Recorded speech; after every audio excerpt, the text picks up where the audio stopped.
Les acteurs économiques périgourdins ont accueilli avec espoir l'annonce d'un début de déconfinement à partir du 11 mai.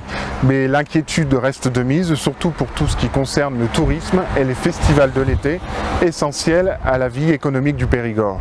Les campings, les châteaux, les sites de canoë pourront-ils rouvrir cet été? C'est la grande question que tout le monde se pose ici en Dordogne. Les représentants du monde économique appellent à une annulation totale des charges pour les secteurs de l'hôtellerie et de la restauration.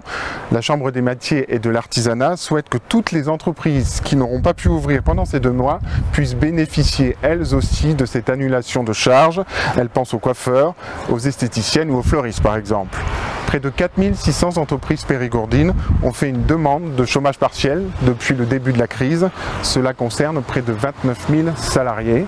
Le laboratoire départemental d'analyse et de recherche, qui en temps normal travaille sur la santé animale, l'hygiène alimentaire et la qualité de l'eau, vient d'être autorisé à réaliser des tests de Covid-19.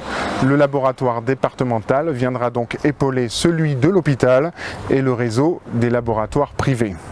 Les communes, quant à elles, continuent à commander des masques en tissu pour leurs habitants en vue du déconfinement.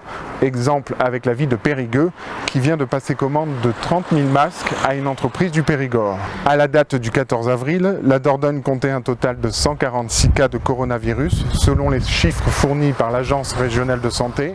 31 malades sont actuellement hospitalisés à Périgueux, dont 7 en réanimation. C'est près de 10 fois moins, par exemple, qu'en Gironde.